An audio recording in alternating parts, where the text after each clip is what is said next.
See this?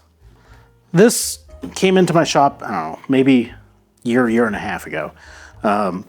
It was brought in by somebody who had this guitar, didn't want to pay to fix it, so he fixed it himself. And the reason he fixed it himself is because this isn't a guitar.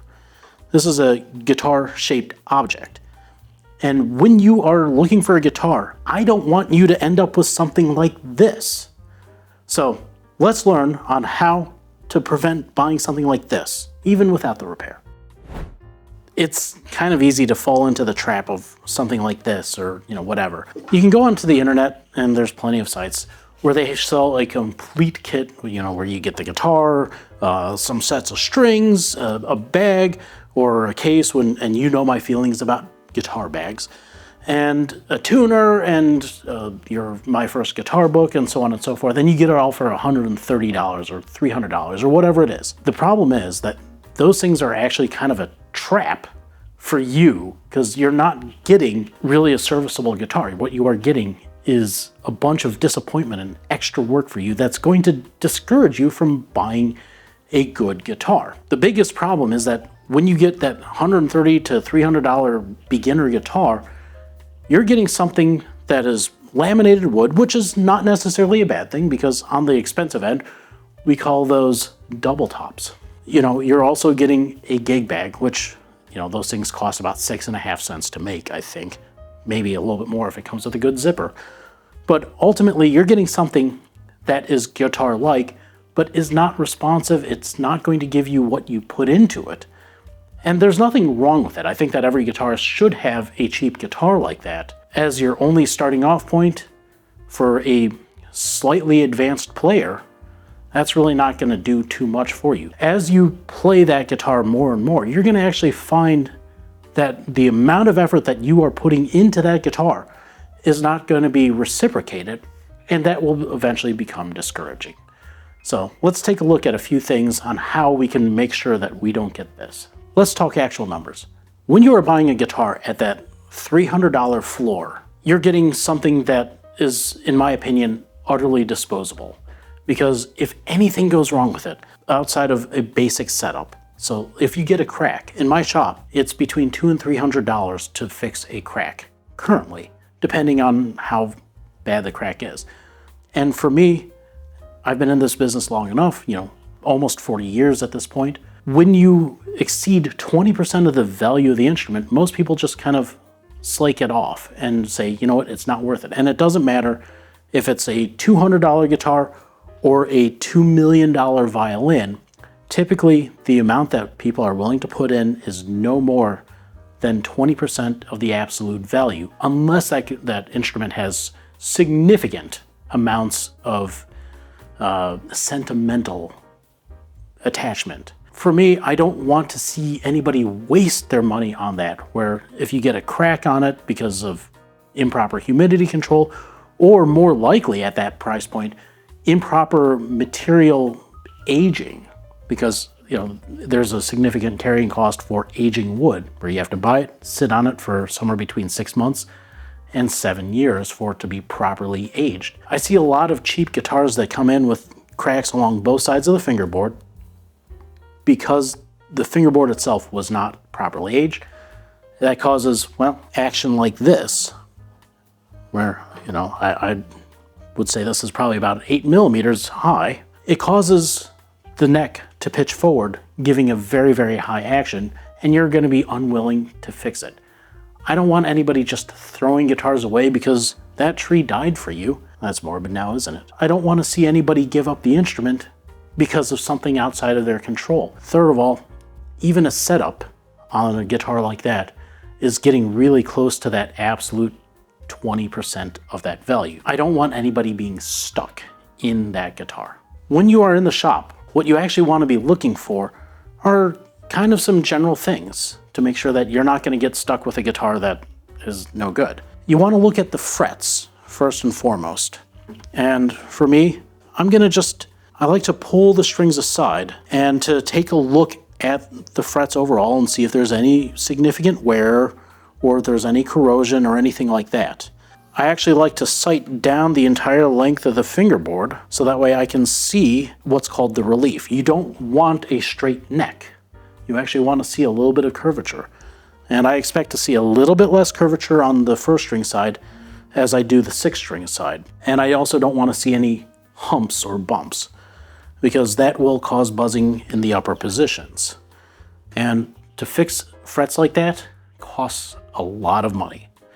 So if you can find a guitar that doesn't have that problem, that'll save you money in the long run.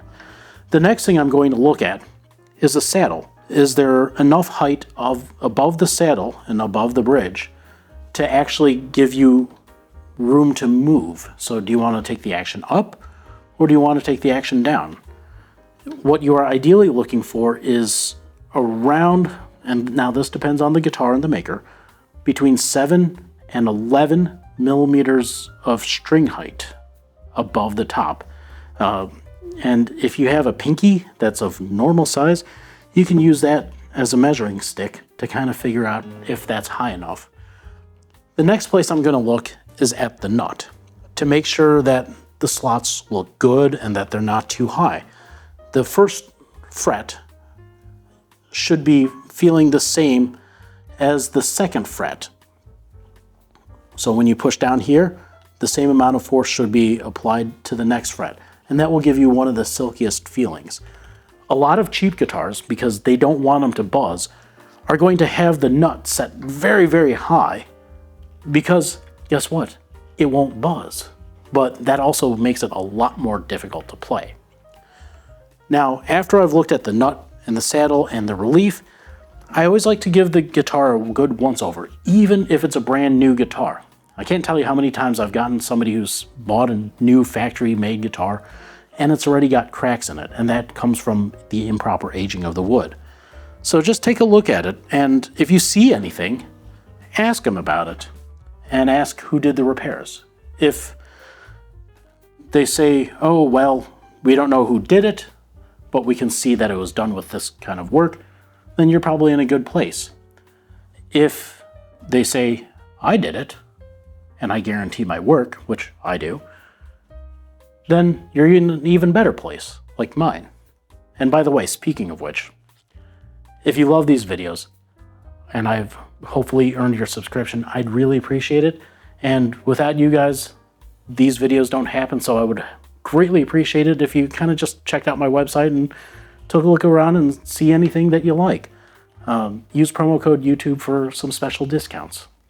Getting back to looking over the instrument, you kind of want to just give it a once-over, see if there's anything that really stands out at you, and ask about it.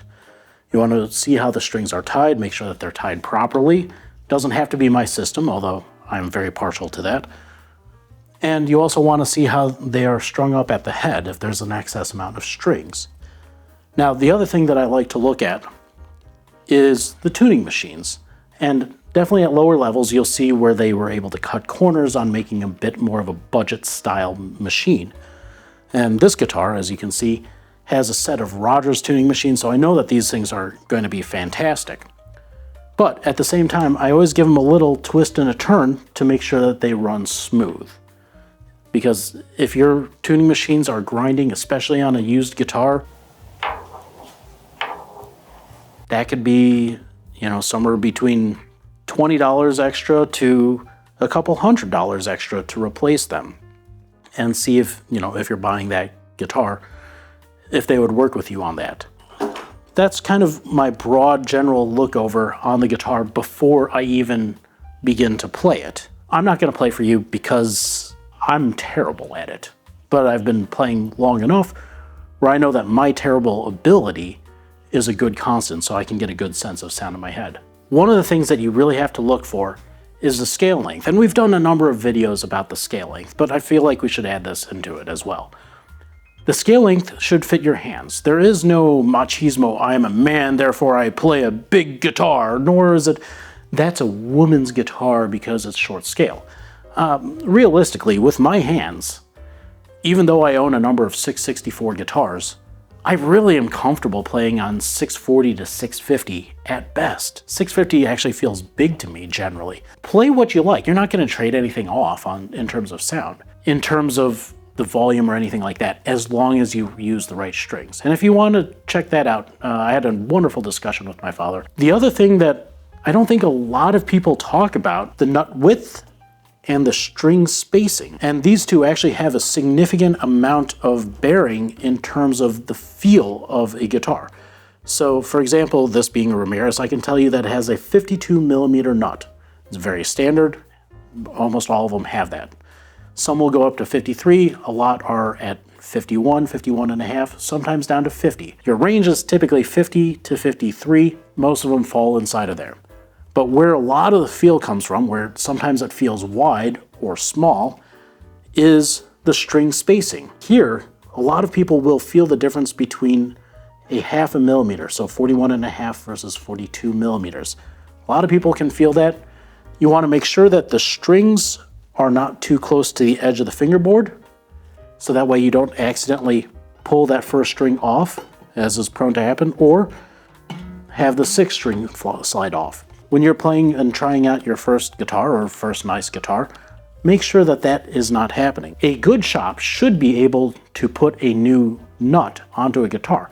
So if you love that guitar, but you keep falling off the edge, you should ask him to measure it and maybe make you a new nut. Because if they're willing to work with you to sell you a nice guitar that you're willing to spend a good amount of money on, they should be willing to do that. And if they don't have somebody in-house that can do that for you, maybe look elsewhere. The next thing that you're going to look at is the shape of the neck. Now this is going to be hard to show on camera, but there's a whole bunch of different shapes. And oftentimes we talk about, 21 and a half and 51. What that means is at the first fret, that's 21 and a half millimeters thick and 51 millimeters wide at the nut. But the problem is that that gives you 3 points along an arc. And there's almost an infinite number of ways of connecting those 3 points, or at least 3 good ones and everything in between.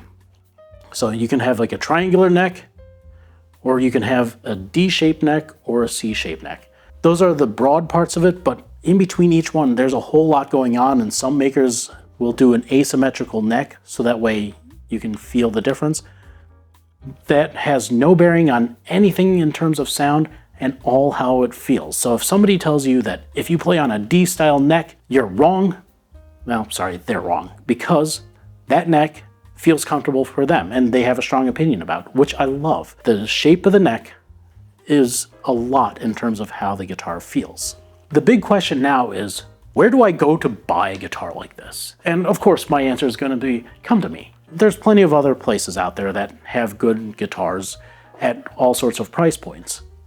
But when you are looking at upgrading to a really nice guitar, having a place that understands what the musician wants, opposed to somebody who just sold an amp to somebody, and then also a drum kit, and then is trying to push you into a $300 guitar because that's really expensive, that's probably not where you want to go. But someplace that specializes in high quality instruments, and it doesn't matter if they also sell amps, but you have to find somebody who really, really knows what they're doing and has a good repair department on hand, so that way they can make these adjustments.